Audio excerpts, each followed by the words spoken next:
Hey everybody, this is Leslie and you're listening to the interview with Leslie Heaney. This week I'm sitting down with Tom Opre, who's a documentary filmmaker and the founder of the Shepherds of Wildlife Society. Shepherds of Wildlife has a simple but bold mission, which is to use documentary film to remind us that conservation isn't necessarily about rewilding of animals and land, but more is about humans proactively managing land and animals so that we have natural resources for generations. Tom has made two amazing critically acclaimed films, Killing the Shepherd, which you can watch on Hulu, and The Last Keeper, which is also available on Amazon, one about Africa, the second about Scotland, and his latest film, which is being released this fall, called The Real Yellowstone. We covered so much ground, Tom and I, about these films and the history of Africa and Scotland that I've broke this episode into two parts. In part one, being released today, we talk about his first film in Africa, which explores a rural village and its fight for survival, and his second film, The Last Keeper, which really explores the longstanding tension between city dwellers and landowners in the north of Scotland and what the state of that looks like today in terms of conservation. So it's a fascinating conversation. We really go in depth about what is happening in Africa around conservation and also what is happening in Scotland around policy around conservation. So it's a really interesting conversation. Friday, we release the episode about Montana and the real Yellowstone, another really, really great part of this episode. I'm so excited about this week's sponsor, the 10 Mile Distillery. 10 Mile is an American single malt distillery based in the Hudson Valley, about 90 miles north of New York, and it is the maker of the award-winning Little Rest whiskey, made through a slow distillation process with all New York State grains by master distiller Shane Fraser from Scotland.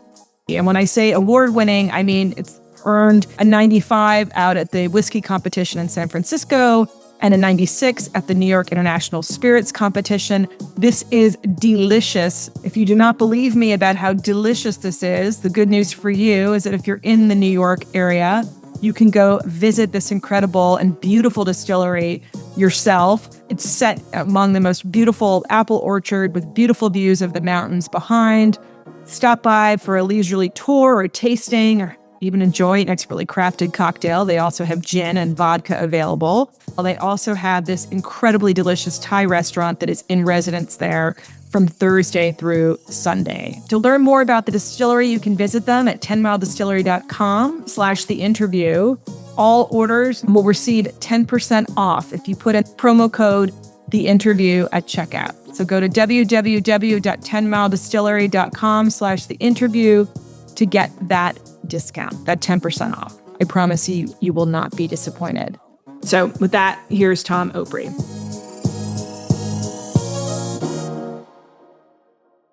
Tom, it's so great to see you. I love your studio. You said it's where you do a lot of editing for a lot of your films and stuff. Yeah, it's where a lot of the magic happens. Of course, I like to say good things in your camera are good things out of your camera. I usually use a different word, but at the end of the day, though, this is where it all comes back to, and this is kind of ground zero for the foundation of the creation of our films.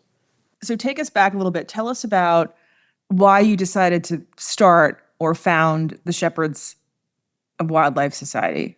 Yeah, that's a great question. I mean, I've been a filmmaker. I've been carrying a camera since I was 19. My dad wrote for Outdoor Life and Field and Stream for 30 years. So I've kind of been in the outdoor world for a lot, been really blessed to be able to travel around the world and see a lot of different things. But then about 10 years ago, I kind of winding out my film production career in the commercial world. And I started to see that there's this huge disconnect in our society when it comes to nature. I said, well, why don't we kind of create this little thing to educate this urban population about what real conservation is, what real good land stewardship is, and also bring this all back into a different spotlight on this, because in the past, there's been a lot of emphasis on the Teddy Roosevelt conservation. A lot of people talk about, all the animals that were brought back from the brink of extinction, all the land that we conserved, that we stopped from being developed, which, around the world, the United States it's very rare that a country like ours has so much public land, and we manage it for the wildlife to some extent. We manage it for our own use in some cases. In some cases, we just leave it alone, which unfortunately the outcomes aren't as great. or as positive. But, it's been really fascinating to see all that. So, I'm a filmmaker. So I'm trying to figure out, well, what can I do? Well, I make films. So in 2017, I gave a presentation kind of on the state of conservation in America and around the world to different wildlife NGOs and whatnot. And I had a fella come up to me from Zambia and start telling me this crazy story. First of all, he's got this crazy accent, right? And this Zambian thing. It's kind of like a cross between South African and English. And so, UK English. And so I was like, okay, so what's going on here? And he says, I had this chief, this woman come up to and this guy was in the import-export business, but he also was involved in the safari industry. So actually we're doing hunting safaris. Yeah. And he said that this gal came up and this chief, and she says, I need you to come and help me. My people aren't doing well. We're starving, and we understand that you are someone who can be trusted. And so this story developed while I'm sitting in a hotel room actually it was just in the lobby of a hotel in Atlanta. And the next day we sat down for 4 hours, and I kept all these notes, and it was like, well, what's going on here? And it was this crazy story how this gal recruited this fella to come and help her people because the government didn't have the wherewithal, the resources. There was no NGOs, no UNICEF, no UN, nothing. And literally kids were starving to death because their crops had failed. They're subsistence farmers. And they had utilized their wildlife, through subsistence poaching. And then there's a thing called commercial bushmeat poaching, which is a $2 billion black market industry in Africa. And so I ended up sitting down with this guy for about 4 hours taking notes. And then the next spring, I flew to Zambia with a photographer friend of mine, Tony Bynum, out of here in Montana. And Tony's a Native American, and he's got a master's in land use and has worked in D.C., reporting directly to the director of the EPA on issues for Native Americans. And so I brought him with me, and he's a phenomenal photographer. And we just kind of tooled around for a couple of weeks trying to figure out if there really was a story here. I'd never done any long format stuff. Everything I've been doing has been that short, 15, 20, 30, 60 seconds. My long format stuff was back when I was in my 20s. So it was like, okay, can we do a documentary here? And I still remember when we walked out on the tarmac. So that airport back then, it's called Lusaka, the capital, didn't have airways and things like that, bridges and so forth. You actually got off a lat, basically stairwell. And so I remember us walking out to the plane after being there for a couple of weeks, and Tony looked at me and he goes, so what do you think? I mean, this is crazy. We got to come back and make a film about this. And I'm like, yeah, I think we do. And that's how this all started. So you, just to walk back a second, so you had sort of observed through all of your work in doing different wildlife documentaries and different shoots that there was a disconnect between how people, particularly people in urban areas or urban suburban areas, which, as you said, is most of the US and most of the world, right? That's where people are concentrated, not really understanding the importance of conservation and how humans need to take an active role in ensuring that our resources, whether it's animal management, land, water management, are properly addressed and properly tended to by humans, that we actually need to steward those resources. We can't just kind of let them sort of manage on their own, because as you mentioned, these species will keep multiplying and they'll be using too many resources, and you have overpopulation and other issues. So you see this, you decide you want to do something. And was it this conversation with this guy in the hotel lobby in Atlanta that was the first sort of story that you thought about telling around the importance of that issue, like recognizing there's a woman in Africa, like was having difficulty feeding her village or her people, reached out to them. And then you're like, wait a second, this is exactly what I'm talking about. This is a land stewardship problem. Or maybe you didn't know that then when you went over. You just knew this story that was kind of interesting. Like I said earlier, I'm pretty blessed to have traveled the world quite a bit, seen a lot of things. And my dad being an outdoor writer, he wrote for Outdoor Life and Film Stream for that period of time. And so I grew up in the outdoors, and my dad was a union journalist, so we didn't make a lot of money when I was a kid. And I've got a younger brother that's almost as big as me. I ended up playing college football, so the food and the diet that we had was, where I grew up in the Midwest, was made up of a lot of wild fish and wild game, and it was really important to us. And so as we started on this project, I became painfully aware that the only way we were going to be able to get this thing funded was to create a nonprofit. So we created Shepherds of Wildlife Society, a 501c3, and basically determined that we could have a mission of reconnecting our urban society, our urban Western society with nature, and getting a social buy-in or social acceptance of our modern conservation model and our modern stewardship models. And if we could do that, then we could really move the needle. And so that's how that started. And then, of course, it's like starting any kind of business, Leslie. I mean, you start off from scratch. And so I'm investing myself, my wife and I, heavily into it, not only in time, but treasure, and trying to convince other like-minded people to help us out. And it's not ever easy, and it's still not easy. But we've been able to prove that that first film was proof of concept. Yeah. And so we ended up. Tell us more about it. So you get there, right? Yep. You go and you're like, you meet this woman, right? So we meet the chief. Yeah. And Yeah. of course, over there, people have to understand these chiefs are gods to their people, their deity. And so when you go to meet the chief, I was instructed how to address her, how to get on one knee and hold one hand out a certain way. So she'd take my hand. You do not look at her directly until she addresses you. And there's all this protocol that you go through in the African bush in the middle of nowhere. And so we get to meet her. It's Chief Shikabeta is her name. That's her formal title. And she has no education. She hadn't learned to write until she was, I think, this lady was in her late 60s at this time. And she hadn't learned to write until, I think, maybe 10 years previously. And even then, it's pretty rudimentary. And she was very concerned about the fact that the girls in her community were not getting an education, because in the subsistence farming community with crops that fail, they don't have crop insurance. They don't have governments that have the resources to help them. There's nobody there from the NGO communities or the UN.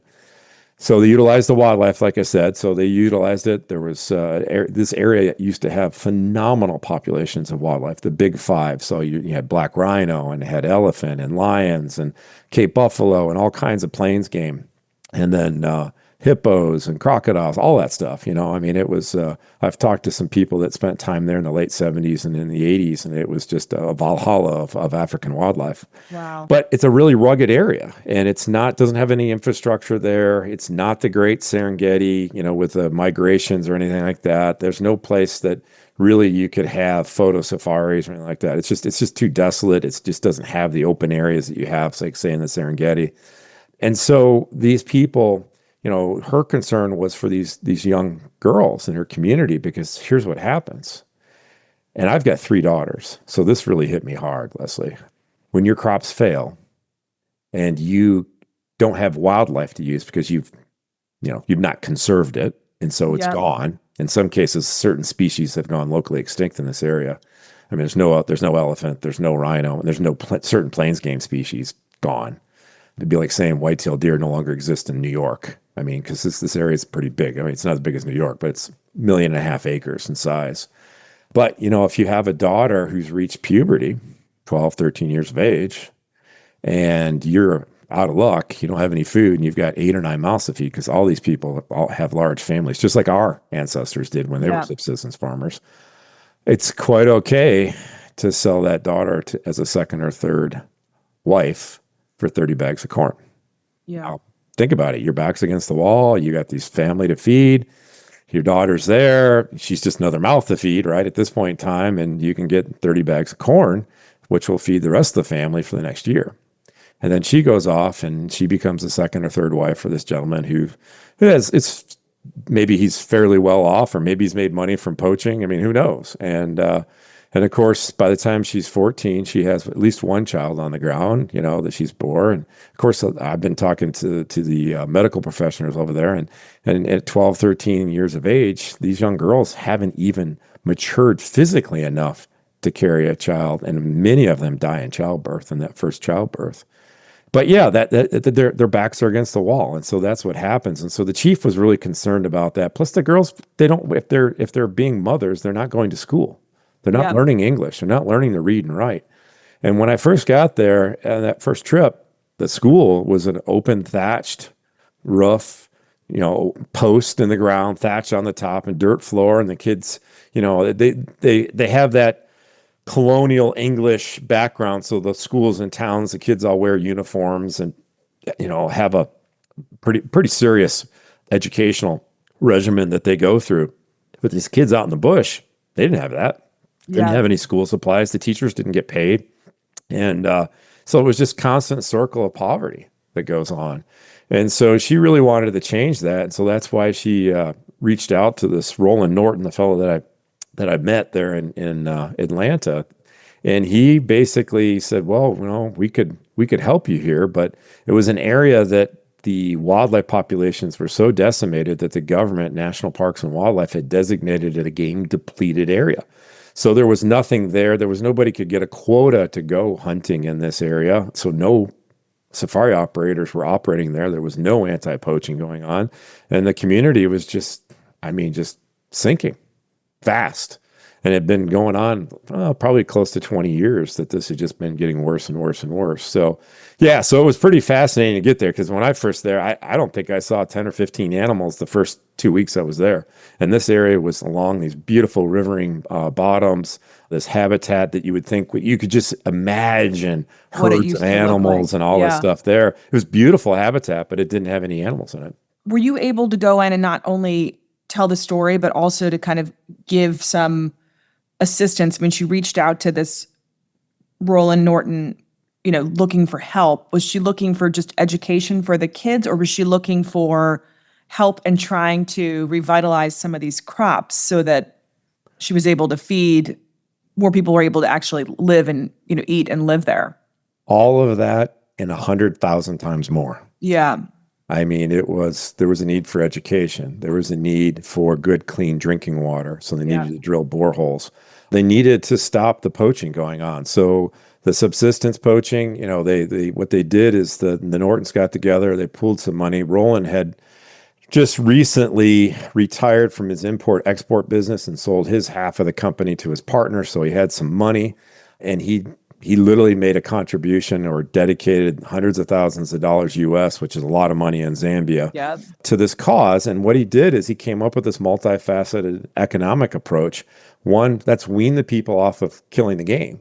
Well, they need protein. So he went ahead and invested in a above ground fish farm. So they built 6 30,000-gallon tanks along the river there. And they started raising tilapia and barbel to native fish there so that they could provide jobs for people so they could buy food. Yeah. But also they would sell at cost. They didn't give anything away, but sell at cost fish. So now people had access to a ready protein source. They went ahead and built reservoirs or little ponds all over the game management area, the Loano, and stocked them with fish, and then taught people about fishing and conservation. So now these people are out there with cane poles and bobbers and worms, and they're catching a few brown, to go ahead and eat for dinner. And now you'd have a few less scrupulous people that would come in with a net at night and net everything out of there. So that was an issue. Of course, the game scouts would have to do that. But the big thing is they invested heavily in their game scouts because you have 1.2 to 1.5 million acres is kind of their area that they're responsible for. And there was 5 or 6 game scouts to do the whole thing. And they didn't have uniforms. They didn't have guns. They didn't even get paid for 6 months at a time because the government didn't have the resources to do it. So Roland invested in that. They were able to get surplus uniforms. They were able to get the National Parks and Wildlife to start doing a lot more training with their scouts. And they ended up over time. Now, the big issue we talked about earlier was this thing called bushmeat poaching. It's a $2 billion black market industry. And so when this area was really in its prime, these bushmeat poaching gangs came in, highly militaristic, very dangerous, very violent, came in and they built villages in the midst of the greatest concentrations of wildlife. And they didn't plant crops. They put up drying racks for meat. And they went out and killed everything they could. Because bushmeat, all bushmeat is, Leslie, it's just meat. It could be a primate, it could be a lion, it could be a rhino, it could be any kind of antelope species. It's just meat. So it wasn't poaching for ivory or poaching for, rhino horns for fertility. I know that there's a market in Asia for rhino horns because there's a sentiment that it helps virility or something. I don't know. Yeah, so it's not that. It's actually for the meat. Yeah, it's for the meat. Now, those issues, rhino horn and ivory, existed there, but 20, 30 years ago. And all those Okay. animals have been shot a long time ago. That they just didn't exist. There was no black rhino. This is prime black rhino habitat. There's not a single black rhino there. This is prime elephant habitat, plenty of trees to eat. And of course, elephants are really important in rhinos in this ecosystem because what they do, we talked about everything in nature overpopulates the carrying capacity of land. Well, that Yeah. includes trees, right? And shrubs. Well, elephants go in and open up these areas. And so they create this edge cover, which here in the United States, where do you find your white-tailed deer? On the edges of farms, right? Where there's food, there's cover. And so when Right. you start to see things, that's when we see fire. Fire opens up areas. And so elephants have a really important part of that process that has been going on forever. And so, but they haven't been there. So you see a lot more intrusion of trees and shrubbery than you probably should see in an area that's healthy. And so you did have the issue with rhino horn and elephant ivory, but at this point, it's just bushmeat. But the problem is so pervasive, and they use wire snares, almost entirely wire snares, though they do have homemade muzzle loaders and shotguns these poachers make.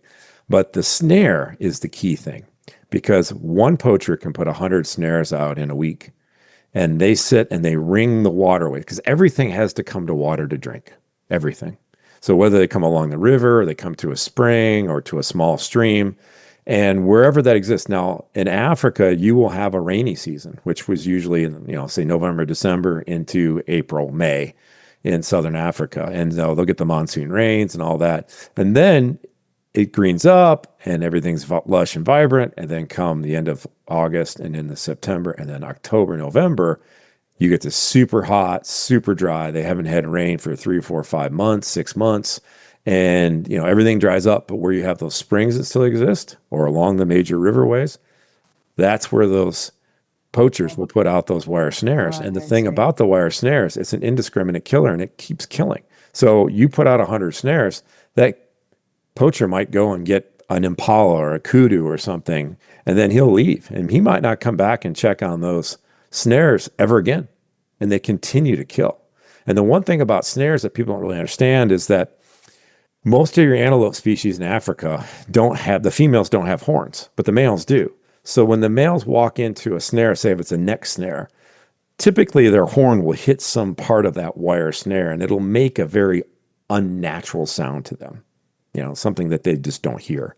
And they'll immediately freeze. And quite often they'll back out. And when they back out, they usually don't get caught up in it. Now, if there's a snare on the ground or something, they'll get their foot caught and then they'll die. But the females and the young don't have horns. So when they go into these snares and that gets around, that pressure happens around the neck, it's the absolute, that basic instinct to flee. And when they do, it kills them all. And so these snares have the ability, if there's enough of them out there in the landscape, to kill entire generations, all the females and all the young for any species. And so it was pretty disheartening to see what we saw out there. But what the Nortons did by stepping up the anti-poaching efforts, by giving people an opportunity to have protein, like giving them jobs where they could start to work on things. And of course, there was no promise that there would ever be any quota for the utilization of wildlife for a hunting season. Government says, hey, you take this on, it's up to you. But they knew that the land was fertile. They knew that the habitat was healthy. They knew that there were still some pockets of animals that had survived the onslaught of poaching. There were still lions. There were still leopards there. There were still warthogs and little pockets of kudu and impala. So that's kind of the basis for that ecosystem. And what they found over the ensuing several years, they were able to stop about 80% of the poaching. Now, the bushmeat poaching became an issue too because I talked about that highly militaristic gangs. Yeah. They actually put hits out on Roland and his son Alistair to kill him while we were there, while we were filming over the course of this time period. We worked on the project for about 3 years. I mean, you have to tell you, when we would come and drive in Land Cruisers in certain parts of the lower Lowino game management area, I mean, heads were on swivels and you're slowing down up a hill and maybe there's a bunch of trees and rocks on either side, perfect ambush point. And, you had to be careful. And I remember once I actually got embedded with the scouts to go in and pick up a firearm. They started offering basically rewards, or they would give a poacher money if they gave up their guns or gave up snares. And so they got a phone call one day from a guy who had been a poacher, who had been arrested, just came out of prison, and he wanted to give up his rifle. He didn't want to be, have the chance of going back to prison again. we got off, we go down this dirt road and it's dark out there. And I mean, I don't know. I've heard it, instances where they've been ambushed, they've been talked into coming into some of these places and the poachers have ambushed them.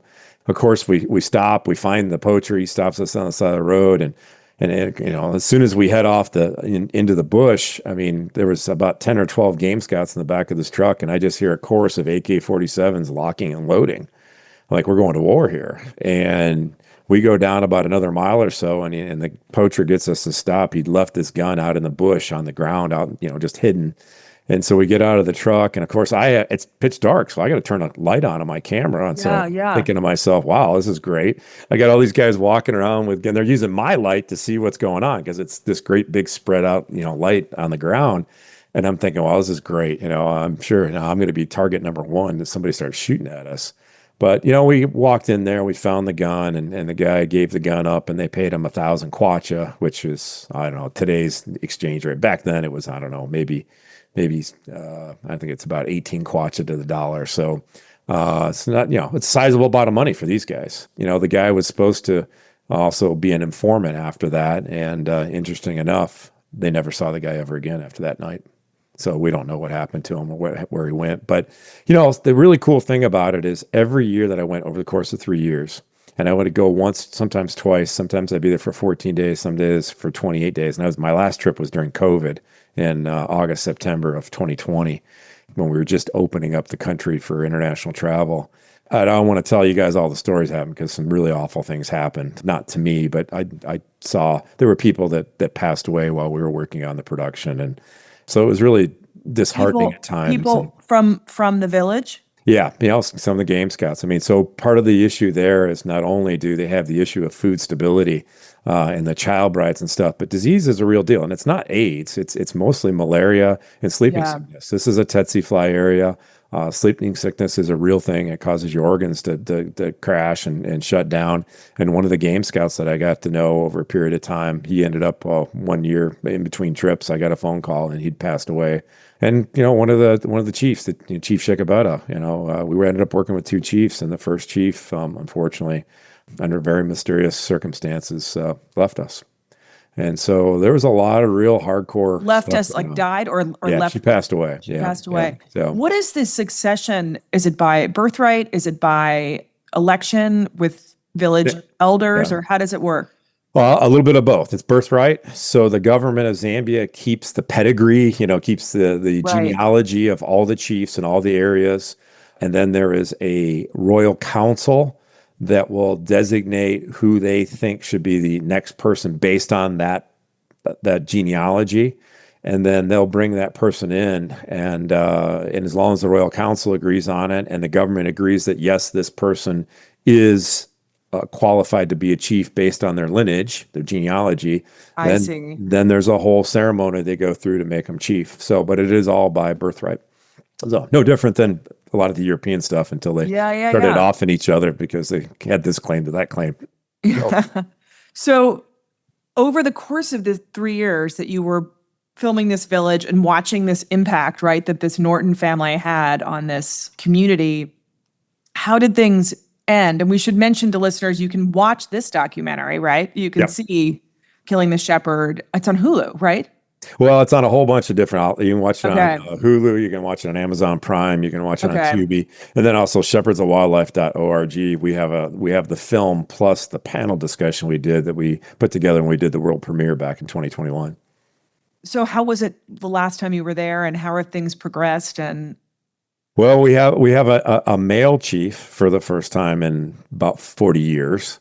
And interesting enough, when I started tooling around on this project, I asked some of the game scouts. I said, "So what's it like to have a woman as chief?"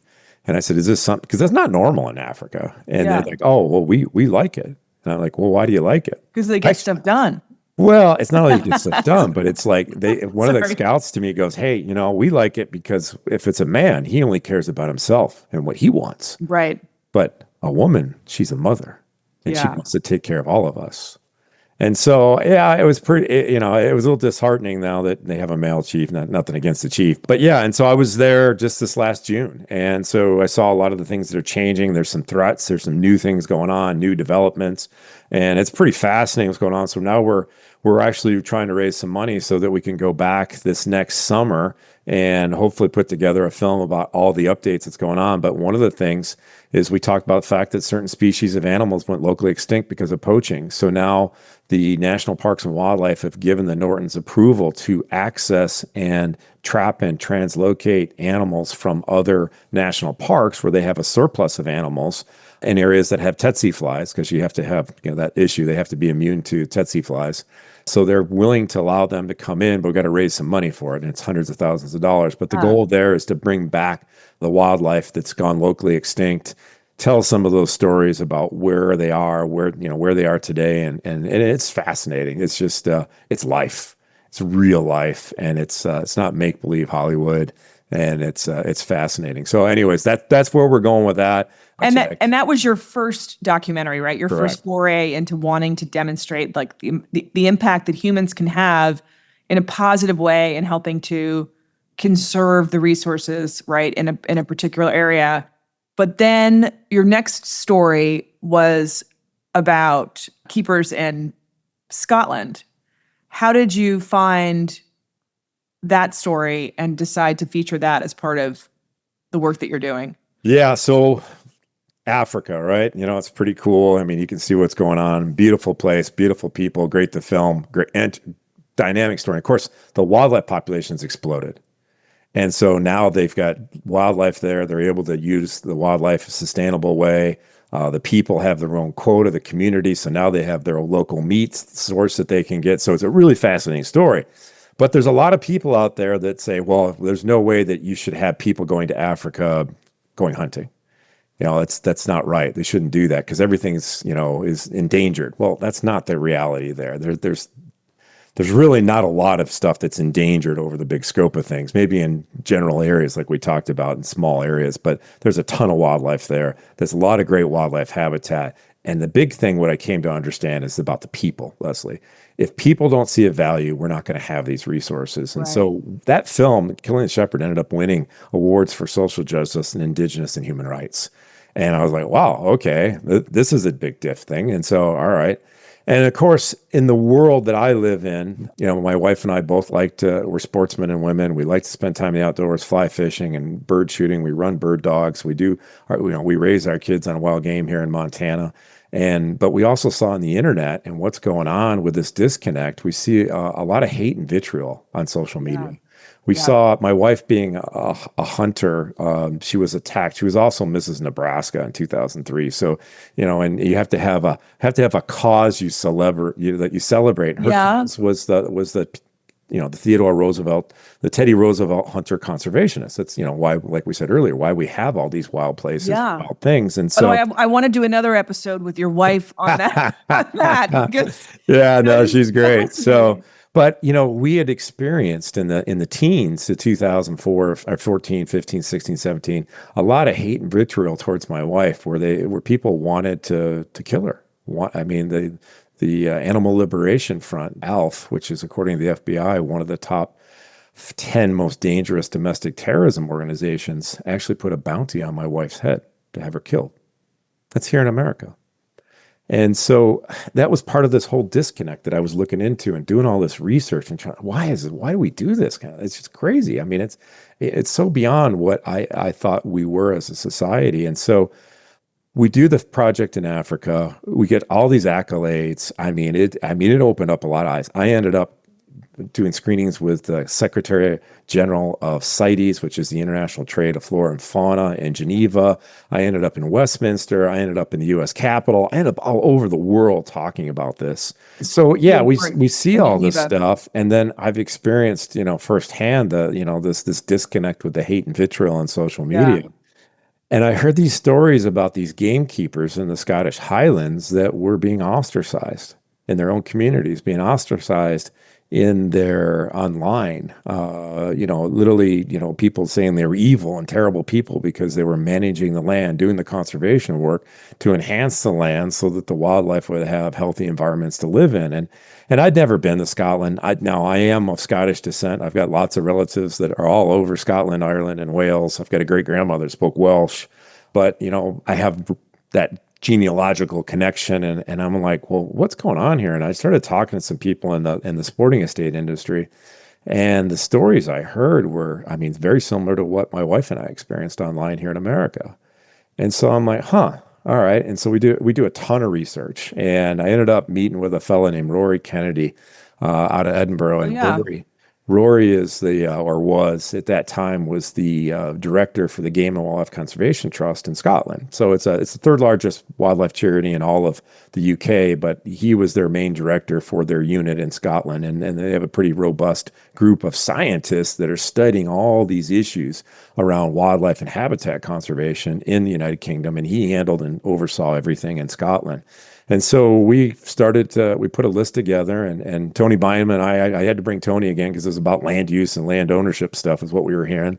And we got over there. It was amazing, the stories we were hearing. And it's, everybody's seen, the TV shows and the films about Scotland and the beauty of it, the beautiful rugged granite outcroppings and mountains and the purple flowers of the heather and the red grouse and the monarch on the glen, Landseer's painting of the red stag, the majestic red stag and stuff. And so we started traveling around for about, I think we spent 10 or 12 days there the first time. This would have been, I think, the spring of 23. We started tooling around here, and I'm like, wow, this is kind of cool and stuff. But we started hearing these crazy stories. Gamekeepers' children being threatened with having acid thrown in their face because they were the children of gamekeepers. And what it really came down to, Leslie, is that we spent about 140 days over the course of about 14 months. So a lot of time over there in a shorter period, because we finally started to get some funding from some folks. Not a ton, but enough to be able to be there and spend the time you needed to spend to figure out the story. And over there, you have really a small population of people that live in the Highlands, about, 250,000 people. But then you have a population belt between Glasgow and Edinburgh that is about 4.5 million people.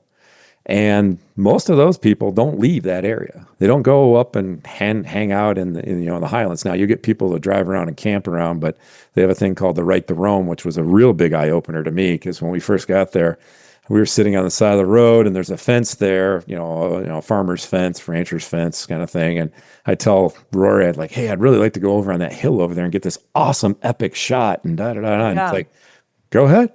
I'm like, what do you mean? We have the right to roam. You can walk anywhere. You can walk anywhere. Yeah. There is no private property rights, except for, I guess, you're not allowed to go in people's houses or go in their gardens and stuff like that. But yeah, it was crazy. I was like, well, what do you mean? You can go camping, you can ride a bike, you can go, you can walk off anywhere you want to.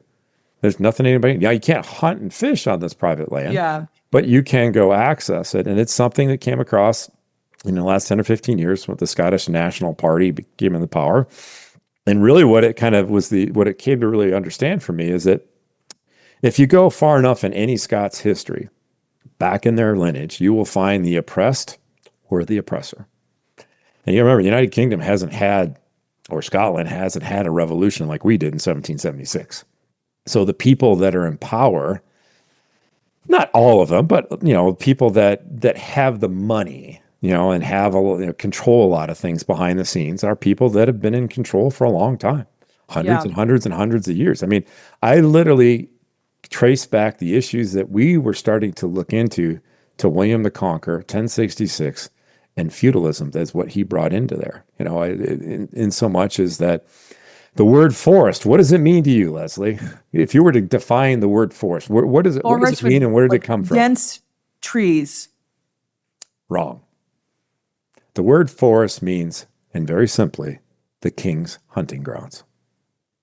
Doesn't matter what it is. It could be a desert, and they would still call it the forest. Now, of course, they don't have deserts in Scotland and the UK, but that's all it means. And that is what propagated this whole concept of poaching. All right. If you were out there hunting on the land, as a commoner and you didn't have permission to be there, you did it under penalty of death. So it's pretty wild. So now you have this group of people that live in the cities and they're quite content to live in the city. They're not interested in living in the countryside. But if you own land, they don't like you. So there's this historic rift where these people don't like landowners because landowners historically have been the people in power behind the scenes. Now let's move fast forward to the modern ages. Yeah. We have this representative democracy, right? You know, they have elections. Well, where do you get all the votes? In the cities, in the towns. Right. Well, that's where the politicians listen to those people. Well, those people have an animosity towards landowners. And of course, the Queen of England, now the King, is one of the larger landowners, or a fairly large landowner. And they actually were able to figure out that some 400 or 500 people own the vast majority of the land outside of the villages and the towns and the cities. Right. So there's a lot of animosity there. But I look at it like, well, hey, at the end of the day, Is the animosity because people aren't able to buy it themselves? Or is it animosity because you do have the right to roam, right? So you do have access to it, right? Yeah. But tell me about this animosity towards the gamekeeper. Gamekeepers are seen as... Well, they're seen as representatives of the landowner. So I as a see. gamekeeper, so these people have been on the land, and some of these gamekeeper families, they've been on the land for hundreds and hundreds and hundreds of years, working at the same estates. And so these estates, so basically we're going to go, I'm just going to give a little history. So 1066, feudalism, William the Conqueror, but they still had communal grazing. And of course you'd have the glen, which is a valley. And so there'd be an area of land that an earl or some other person of authority that would oversee that for the king. And that person's job was to maintain the area. They would receive rents from the subsistence farmer families that lived in those glens, which might equate to 8 or 10 pounds a year, cumulative amongst everyone. But again, remember, there wasn't a lot of money back then, wasn't a lot of people either. And so you have this scenario where the emphasis of having people on the landscape is, well, the earl will get a call from the king saying, hey, we got a war, or we got some conflict with so-and-so, or we got Vikings coming here. So we need to have a call on soldiers. So then the idea was to have as many people as you could living in there so that you could get these people out, the men to come out and fight whatever conflict. And of course, the wars over resources in this part of the world have been going on forever. And they haven't stopped. There's still conflict going on in Scotland, obviously, today. So, but different reasons, but same conflict. And it's over control, over resources. Yeah. He instituted what they call a laird system, which means landowner. And so now these landowners no longer were clans operations, which was you could shoot a deer for the pot, you could have communal grazing. Now you're in a scenario where the landowner has got to pay a tithe back to the king, and these are the king's buddies. And so now they're in a scenario where it's like, okay, well, how can we generate revenue? And the Scottish Highlands are not very fertile, nowhere near like they are down in the south of England. The south of England is one of the most fertile places in Europe. So they started hanging out with their brethren, so you got the lairds up north in Scotland hanging out with the ones down in the south part of England. And of course, the guys down in the south part of England, they have really good resources. They make a lot of money, and their kids are going off to Oxford and they're going on vacations in Paris, and they get money. Whereas the Scots don't have anything. They get 8-10 pounds out of all the people that live in their glen. And so one of the industrious landowners realized in talking with their friends down south that if they remove the people off the land and move them into cities or the towns and get them to learn a trade or a skill, they could have a real house there and they could have a job and food and whatnot. And they could put 5,000 sheep up in the glen and get 800 pounds in rents for the year versus, say, 8 pounds. So, they looked at that and they said, okay, well, let's get the people moving into town. Now, some landowners probably thought they were doing something good for the people. There were some landowners that were a whole lot less interested in doing what was good for the people. And so that was the start of what they call the Highland clearances. So people were forcibly removed. In some cases, their homes were burned. Some of them were shot and killed. But a lot of people were literally marched to the docks on the wharfs and given a ticket and given passage to the New World. They ended up here in the United States, which was the colonies then, or what was Canada or Nova Scotia in that area. And that's if you've got Scottish ancestry in your blood and you live in North America, there's a pretty good chance your ancestors came from this time period. My father's family is Scottish, and when we went to Scotland, stop me if I told you the story, but we're in a taxi from the airport, and there's a sign that points Bathgate, the town of Bathgate, this way. And I said, "Oh, that's my last name. My maiden name is Bathgate." And the taxi driver said, "Oh, that's a terrible place, mining town, terrible." And I thought, gosh, maybe that's why they got out of there. I mean, I don't know. So I don't know what time period it was. But anyway, we got off track. But yeah, so you have this clearances. Now, of course, Yeah. guys, you got to remember, this is before the Industrial Revolution. So, in fact, in 1750, the King of England went ahead and instituted what they call the Royal Military Survey, and he canvassed the entire country of Scotland for the amount of tree cover there was, trying to see if there was forest there that they could use for resources and whatnot. And Roy determined, and these maps were digitized. You can look them up online, the Royal Military Expedition of 1750. And they figured that about 4 to 5% of the landmass of all of Scotland had trees on it. Now, this is a place that didn't have hardly any people. This is pre-industrial revolution. So there is no smelting going on, to build bridges and boats and ships and all this other stuff that Scotland became known for during the industrial age. But we did have a scenario there where when these people got moved off the land, and you have that period, remember I talked about wildlife is all programmed to overpopulate the carrying capacity of the land? Okay, well, let's fast forward to the mid-1800s. So you have this clearances. So you're removing people off the land. Of course, the people would utilize the game animals or the salmon in the rivers, but there wasn't a lot of them. So there always was healthy populations of animal. You could survive on the land if you had to. But you ended up with a time period between the mid-1700s to the early to mid-1800s. And then 1850, you have Queen Victoria comes up to Scotland. She comes up there on vacation because she was supposed to go to the continent, but there was some black plague or something going on. So her and her husband go to Scotland, go to the Highlands, and they go to a place called Balmoral. Now, there was no castle there. It was just a big open ground. And it was full of wildlife and salmon in the rivers. And the two of them were quite keen to go hunting and fishing.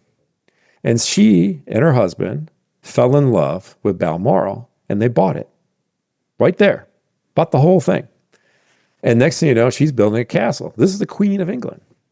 And so what the Queen does, everybody else wants to do. So over here, the Queen is in Balmoral. She's built a castle. She's out doing her stalking the magnificent red stags and fishing for salmon in the rivers and hunting the native red grouse, which there was lots of them because nobody was pushing them. And they were people have been managing the land for these animals. So they do low intensity burns on little half acre parcels. It makes a mosaic up on this heather moorland. And what it does is it creates new buds of growth, and it opens up areas so that the birds can see, say, predators that might be stalking them. It's exactly what we do in North America in the southeastern part of the country for wild quail.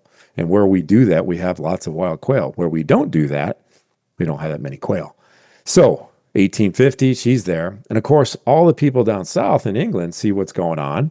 And they're like, well, we want to do what the Queen does. So you had this army of people that started coming up to the Highlands to do the sporting activities, the stalking, the fishing, the bird shooting, all that, because they wanted to do what the Queen's doing. So the train would come up every weekend loaded with all these people. And the locals took a little offense to this, and they started calling them toffs. It's a derogatory term. It means somebody from down south. It's, Johnny come lately has come up. How is it pronounced? Toff. Yeah, toff. So Talf? No, Toth. Toth. Oh, Toth. Yeah. So I was going to try to work that in somehow, Tom. And so yeah. So, but it's not. You don't go down and call somebody from down south a toff. It's a derogatory term. But it's going on. But here was the other thing that was happening. So the people that the Scots that own this land, I told you it wasn't very fertile. So they had these people coming up saying, "Hey, I'd like to lease your 10,000 or 5,000 acre estate." And so they would lease it because they were making good money. But here's the deal in the law there: if you lease a piece of land and you put an improvement on it at the end of your 20-year lease, these are all 20-year lease, from what I understand, 20-year lease span or lifetimes. And at the end of that 20 years, the landowner had to reimburse the leasee for the improvements. Now, some of these people down south are very, very affluent, and they built manor houses, small castles, I'm sure millions and millions of pounds they paid to build these things. The landowner couldn't pay them back. So these They people have to got give them south. the land? They took over the land because they couldn't get, the landowner couldn't pay them for the improvements. Wow. So another reason for animosity, right? So it's real out there. And so you have this going on. And then, so talk a little bit more about history. So you have the age of the vet, which is the Victorian sporting estate. Queen Victoria brings this in. All these people are managing the land. They have all these people that are from Scotland that are working for them. These are people that have been on the land managing it for wildlife for longer than the Victorian age. But this is going on for now hundreds of years. And you now go to the modern times. So we have World War I. Now this ground has evolved to be what we've seen in the movies. This is the purple heather. This is the granite outcroppings. You don't see any trees. So if you go back in history in Scotland, go back 10, 12,000 years, Scotland's come under glacial ice, the last great ice age. Well, there's no trees, there's no animals, there's no people, ice, mile thick. So ice recedes, and over the next several thousand years, it gets colonized by plant life and animal life. And some of the scientists I've talked to figures maybe 70% of Scotland was covered under trees. I mean, they find them 10, 12, 15 feet. They find the remnants of those forests in the peat. So that it existed, it was there. But you get a thing called the Gulf Stream. It is a warm water current. And so what does that do? Well, Edinburgh sits at the same latitude as Anchorage, Alaska. It doesn't snow in Edinburgh. They get 60 inches of rain throughout the year. I mean, everybody knows how rainy it is in Scotland. Yeah. Okay, well, when you had, according to the ecologists, all these trees there, and this, I'm pretty sure what happened is the Gulf Stream moved and started hitting this area. And when it moved to hit that area, it brought 60 inches of rain. And you got all that rain percolating through the canopy of all these trees. The ecologists over there tell me that what you get is acidification of the soil. So you literally get an iron hardpan that develops several feet down below the soil. It's all, chemistry and all that stuff that works in there. And of course, a tree's roots can't penetrate an iron hardpan. So you get the de-evolution or devolving of trees on the landscape, and you get this heather moorland, upper heather moorland ecosystem. And that's been going on. It took about 3,500 to 7,000 years for trees to devolve off the landscape. Now, that's in areas that aren't really steep. That's in areas that hasn't been farmed, or areas that have been eroded, through water action and stuff where you don't get that iron hardpan.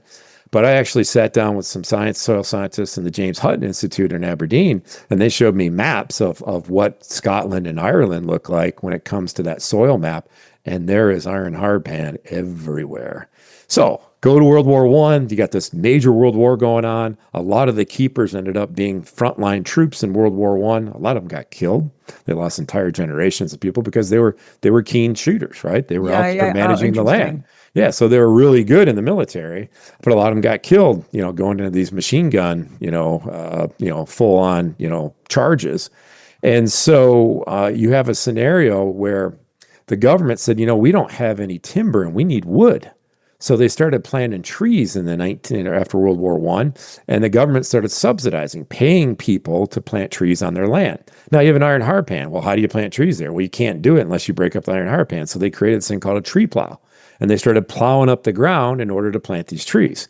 So what did they plant? Well, somebody came across to North America and said, there's some really good trees that grow really well when you get 60 inches of rain. It's called a Sitka spruce. Okay, so they brought back a bunch of Sitka spruce from North America and started planting them. And this is the start of this timber industry where they plant these trees and they cut them down on 60-year rotationals. And because it rains so much and because they've broken through the iron hardpan, and they literally plant these trees like 3 feet apart. And you've got these monoculture tree stands, pine plantations of Sitka spruce. Again, World War II, they went back in the tree planting. Again, in the 90s, the government subsidized more tree planting. Of course, the government subsidized anything on the land. So if you've got sheep, you only have it because the government pays you to put sheep out there. There's all kinds of crazy things that they've done over land management that the government subsidized, but they don't subsidize. And in Scotland, is that, to your earlier point, are these policies being instituted by people who don't understand land management and conservation? Well, I think the tree thing was more about economics and the fact that they were concerned about having material for the war efforts. And so, of course, trees take time to grow, so it's not going to happen overnight. So that was the idea is that, hey, let's create this industry so that the next time we do have a situation, we've got our own ready supply of timber, that we can do whatever we need to do with. But of course, we also want to incentivize. Remember, I told you it's very unfertile ground. I mean, they've got sheep on them, but the market for sheep has just disappeared over the last 30, 40, 50 years. It used to be people used wool to make your clothing. And of course, when we had all the wars, all the uniforms were made from wool. So you needed all these sheep on landscape. But today, wool isn't worth anything. I mean, merino wool is the only thing that's worth any money. And you can only buy merino wool in certain parts of the planet because those sheep only exist in those types of environments where they need to live. But that's another whole story on itself. But so you don't have people really producing much off this land. They are utilizing it for the landowners for their own enjoyment. So they are paying their keepers to go out and manage the land for the native red grouse, for the native red deer, and for the fishing.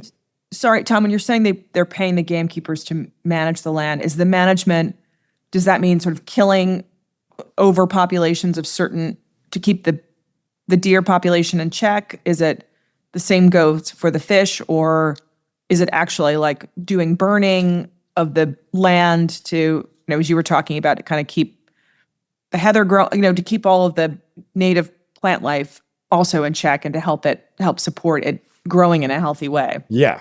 All of the above, Leslie. Okay. It's about managing the land, so doing low-intensity burning. Literally, I was able to examine some of this where they took a chocolate bar and stuck it down into the heather, just maybe 6 inches below. And then they burned a little 1/4 acre, very small area, and they use GPS and they mark everything else. They become experts in controlled burning and literally burned the whole thing in a matter of minutes. And we pulled out the chocolate bar and it hadn't melted at any bit. It looked like it just came out of the factory. But what they're doing is they're taking out what they call the rank growth. So that's the old growth. It doesn't have as much nutritional value. And so when they do these little mosaics, you get young buds of heather growing. And that's what the red grouse, their chicks like to eat. And so, of course, it also opens up this little 1/4 or 1/2 acre area so they can see predators coming on them. And they do suppress the ground predators. So what they can do by law is they suppress the rats, the stoats, which is a weasel family, and the red fox. And so they manage those animals. They don't eradicate them, but they manage those species of animals so that they can get a certain number of birds, say the red grouse, so that they can have an offtake for the upcoming fall when they have their hunting season. And so at the end of the day, they're constantly managing that. Now with the red deer, the same thing. Now some people do a really good job of it and keep it managed, and some people don't do as good a job. So you end up having an overpopulation of animals, which denudes the habitat, which causes problems. But for the most part, that's that history of what they were doing. And so now we have a scenario where you have people that have been working the land, managing it, doing conservation, wise use of a natural resource. But the people paying for it and the people enjoying that are the landowners. So it's not the people in the cities. It's not the people coming out. So, and they would do this with their buddies, right? So you would get a lot of the landed gentry are all people wearing pinky rings, which not all of them, but a lot of them do that, which means they're aristocrats, right? Yep. So they're part of this special club. And so there is a caste system. And there's a caste system between Scottish and English, by the way. So the English look down on the Scots every day. So that's why their football games are pretty heated matches. So, but anyway, it's the long and the short of those. So this went on for this period of time. We get into the late 1900s, 1990, get into 2000.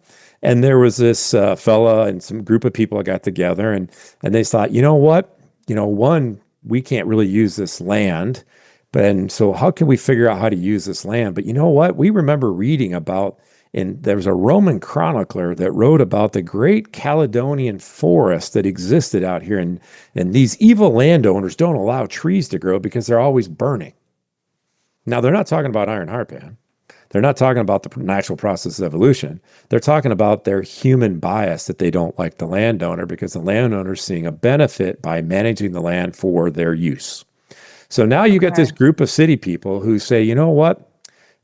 We think there should be trees on the ground there. Okay. All right.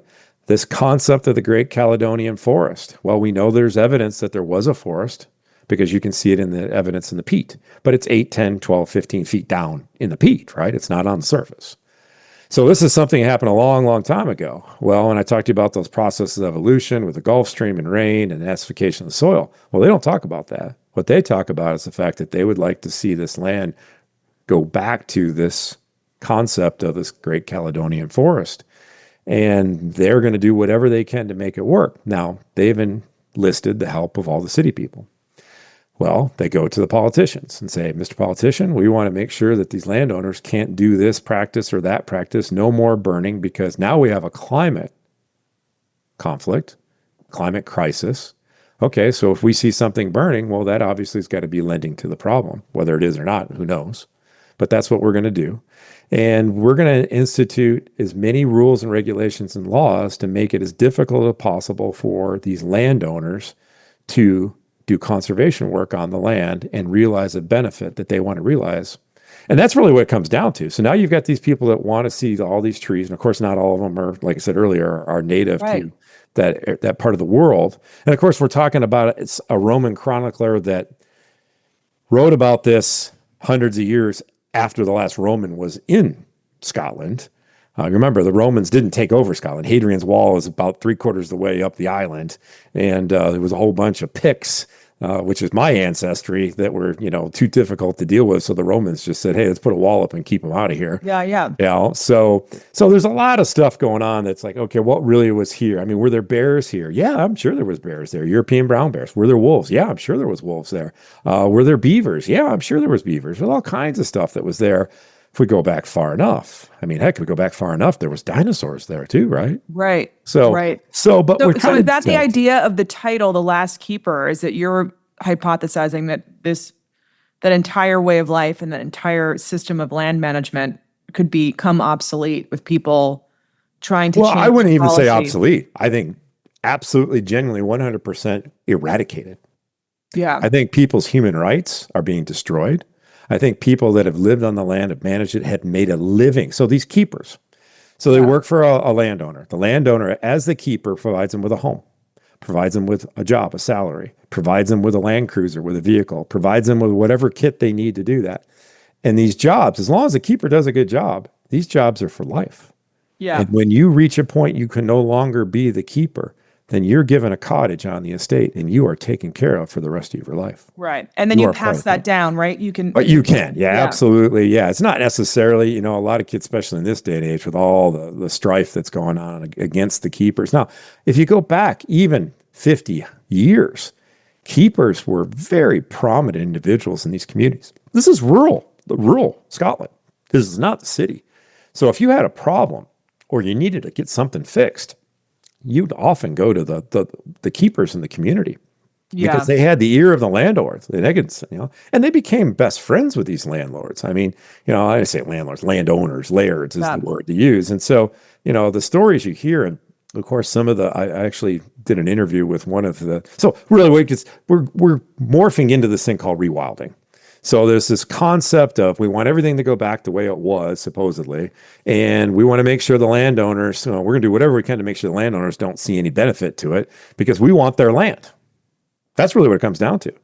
And so we're going to figure out every which way we can to make sure that these people can't see a benefit on it and that we can get control over this land. Now, it's not like the government coming in and saying, hey, we're going to take it, because they do have private land. You can have deeded land and whatnot.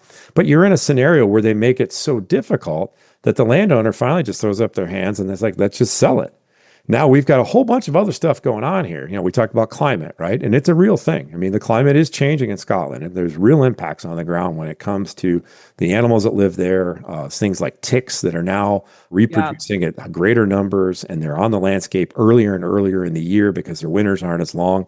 And in the case of the wild red grouse, they're that native bird. When their chicks hatch, it's now coinciding when the hatch of the ticks are. And so one blade of grass can have 1,000 ticks on it, these baby ticks. And when these little birds go prowling there, they get these ticks all over them. And they get so many ticks around that the only exposed parts where their feathers are is around their eyes and their beak. And these ticks are all over it, and they drive these birds nuts. They try to claw them off their sides of their face. They actually cause themselves to go blind. Oh my gosh. So, I mean, these are real issues that we're dealing with. And again, at the end of the day, it's like, okay, so what is the, and so like I said, we're talking a lot about this because it's really, really complex because we're dealing with people that just have this human bias who don't like the way the land has been managed and a conservation ethos that's gone on. But what they want to do is they want nature to take over. So they want the trees to be free to decide where they want to be planted. Now, mind you, we talked about that iron hardpan, right? So how do they plant trees in Scotland in these areas that are known with hardpan, that haven't already been planted and have been the hardpan already disturbed? They plant trees with 40-ton tracos, excavators. Right. And they drive over this upper heather moorland and Yeah. dig a hole every 3 feet. Now, in 1992, the UN Treaty on Biodiversity in Rio de Janeiro designated upper heather moorland as an ecosystem of importance and that it's very rare and the majority of it exists in the United Kingdom. A lot of it in Scotland.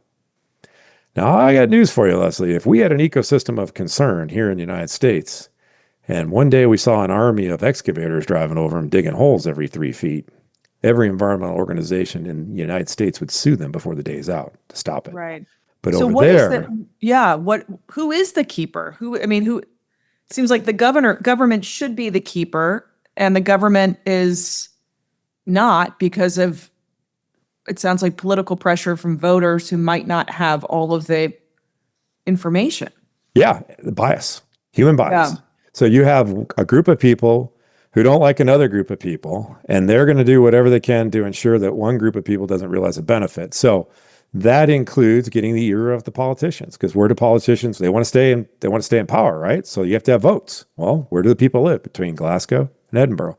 So that's Right. where the people are. Those people really don't have any concept of what conservation is, but they've all, not all, but a lot of them have tied into this concept of rewilding.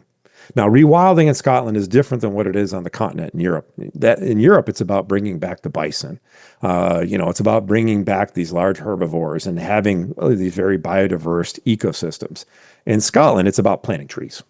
It's about putting up thousands and thousands of miles of exclusion fence to keep deer from eating the new trees that they plant, because at the tip of every sapling when you plant it has what they call the apical meristem.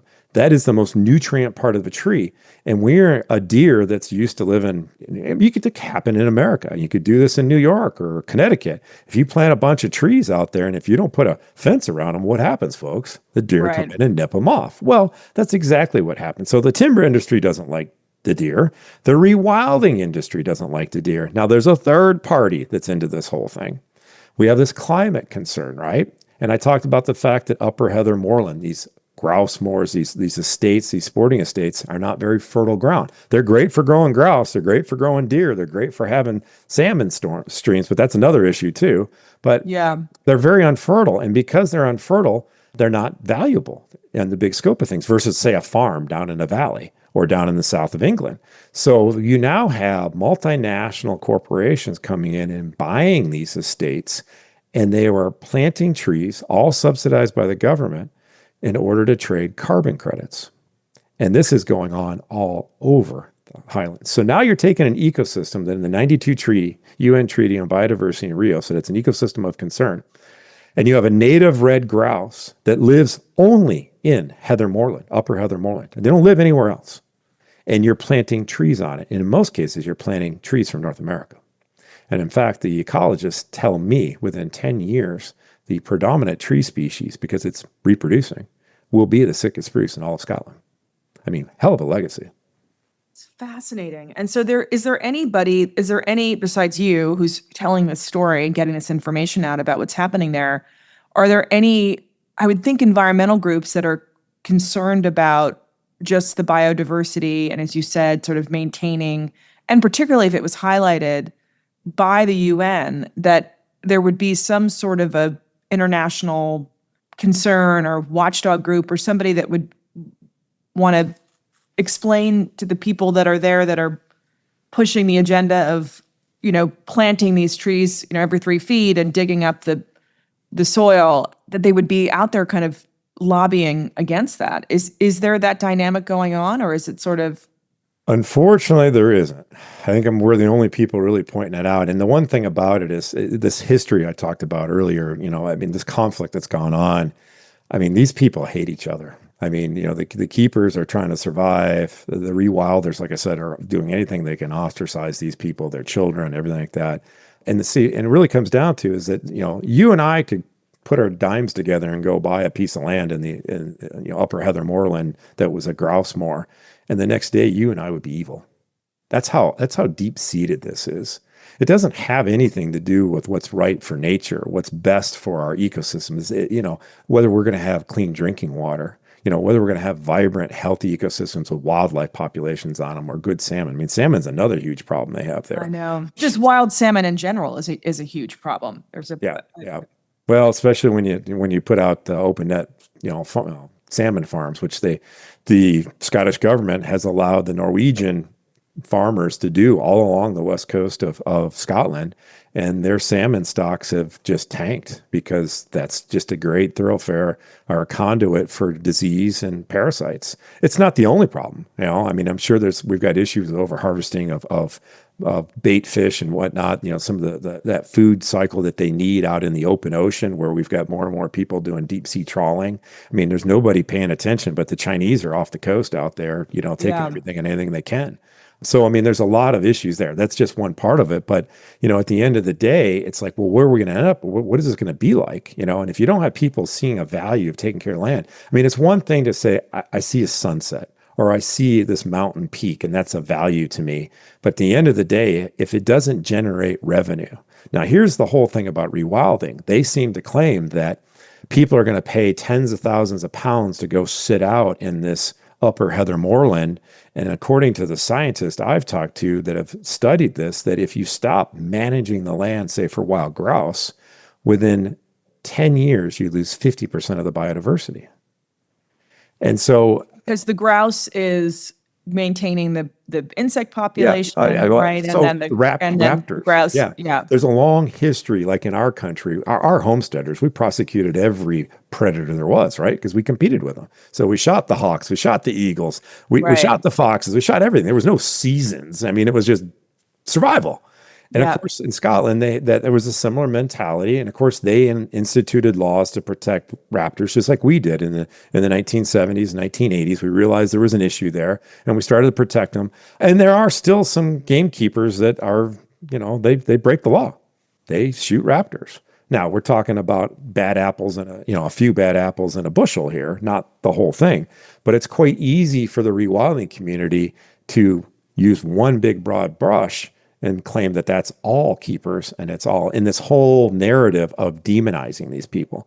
Now, where do you find raptors in Scotland? The only place I ever saw them was on grouse moors. Why? Right. Because they're full of a bunch of walking McDonald's, right? Right. Well, that's where their food is. That's where they live. Where do they die? Where they live. And so that's what we've tried to do with this particular film, is see what the reality is. It's about the people. It's about people seeing a benefit of nature and taking care of it. And if they do, the end results are very, very positive for us, for wildlife, and for the planet. Now, so that's Scotland. And again, you can watch that film on our website, shepherdsofwildlife.org, or you can go and watch that on, I think we've got it on Amazon also at the same time. So you can watch it there. That brings us to the end of this episode of The Interview, part 1 of my Tom Opre conversation. A big, big thank you to Tom for joining and for sharing so much of his time with us. I learned a ton, and it's a really, really important subject that I hope you learned a lot more about from listening to part 1, and hope you'll learn even more by listening to part 2 on Friday. Don't forget, we talk about this on Friday, but you can watch The Real Yellowstone, available all month through Tom's website, which is www.shepherdsofwildlife.org. Also, a huge thank you to our summer sponsor, 10 Mile Distillery. This is our last episode with 10 Mile as our summer sponsor, and a huge thank you to them. Don't forget, fall is coming up, the perfect time for whiskey by the fire, so be sure to check out their website, 10miledistillery.com, and use the promo code The Interview for 10% off at checkout. And as always, thank you all so much for listening and for your support of the podcast. I hope you had a great Labor Day and your fall is off to a great start. Thanks so much.